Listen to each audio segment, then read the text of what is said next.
He lied his way into the army, not to serve his country, but to escape his past. But sometimes, the uniform doesn't erase the outlaw, it sharpens him. Before he rode for the Angels, Sonny Barger marched for the flag and learned that brotherhood and betrayal wear the same colors. When the bus rolled away from Oakland, the night lights faded behind him like a bad dream. In his duffel bag, Sonny carried everything he owned: 2 shirts, a pair of boots, and a fake birth certificate that said he was 18. He wasn't. He was 16, hungry, reckless, and already carrying the scars of someone twice his age. The Army didn't ask too many questions in those days. They needed bodies. Sonny needed a cause. So when they put a rifle in his hands and a uniform on his back, he felt something strange: pride. For once, he didn't feel like the broken kid from Oakland. He was part of something bigger. The Army was order. Everything Oakland wasn't. Men woke to whistles, marched to rhythm, and spoke in short words that meant survival. Sonny loved the structure, hated the authority. He respected the rules, but refused to bow to fear. He fought his way through drills, earned respect the hard way through sweat and defiance. He was a natural leader even when he didn't mean to be. The other recruits followed him because he didn't flinch, didn't fake smiles, didn't lie about pain. When someone mouthed off, Sonny didn't talk back. He just stared until they stopped. One night, sitting under a red sky after a long training march, a soldier asked him, "Why'd you join, Barger?" He took a drag from his cigarette and said, "Because the world's a lot louder when you earn the right to stand in it." But fate doesn't like rebels in uniform. The Army discovered his lie: 16, not 18. Too young to serve, too proud to apologize. They called him into an office one morning, a captain with tired eyes and a folder of paperwork. "Barger, you're out. You don't belong here." He didn't argue. He just stared at the man, folded his uniform neatly, and walked out. He didn't salute. He didn't look back. The train ride home was silent. Outside the window, the desert rolled by, long, empty, endless. He had failed at the only thing that had ever felt right. But that's the thing about outlaws. They don't stop when they lose. They just learn what they can't live without.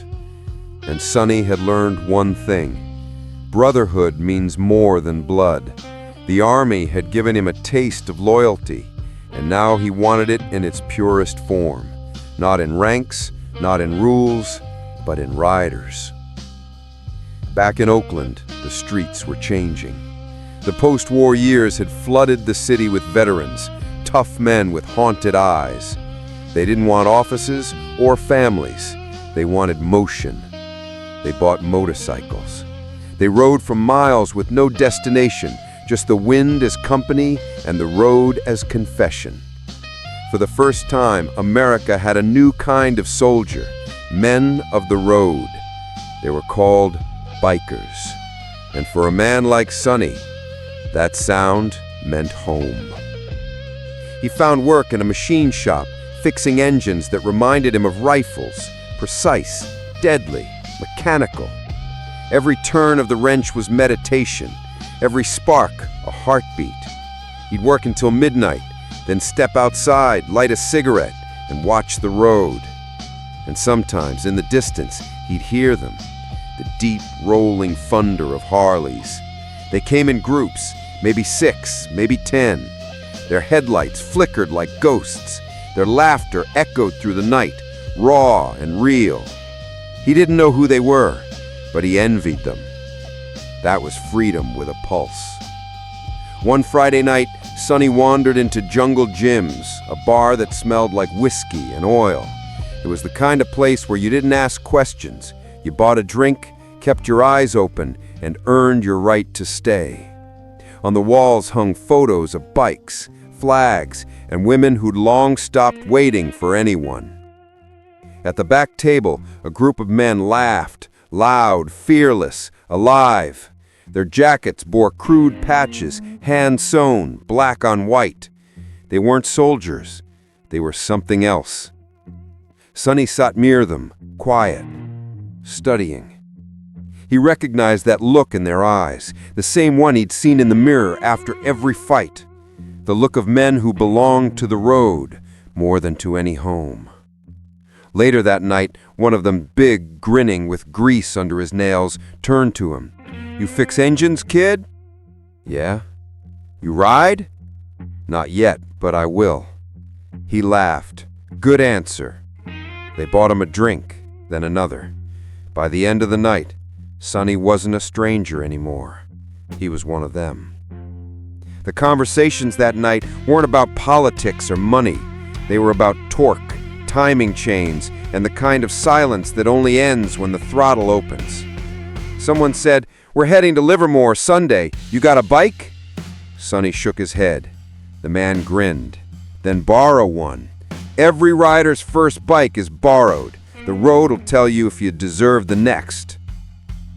If you've ever stood at the edge of something wild and knew it was calling your name, hit subscribe. The road's long and we ride it together. That Sunday morning, Sonny borrowed a rusted Harley from a friend. It coughed more than it roared, but when he kicked it to life, his hands trembled. Not from fear, from truth. He was home. They rode out of Oakland in a pack, engines blending into one monstrous growl. The wind hit him like a baptism. The city fell away. Every mile stripped another layer of his old life. For the first time, he wasn't running. He was belonging. At a roadside stop, one of the bikers leaned over and shouted, "What do you think, kid?" Sonny grinned. "Feels like the world's finally moving my speed." By sunset, they parked outside a diner, laughing, bruised, covered in dust. They weren't outlaws yet. They were brothers in the making. And Sonny, with his quiet eyes and relentless energy, was already becoming their center. Something about him, his calm under chaos, his refusal to quit, drew in men. He wasn't just chasing freedom anymore. He was building it. As night fell, one of the older riders said quietly, "You ever heard of a group down south? They call themselves the Hells Angels?" The table went silent. The name hung in the air like prophecy. Sonny didn't know it yet, but that name was about to change everything.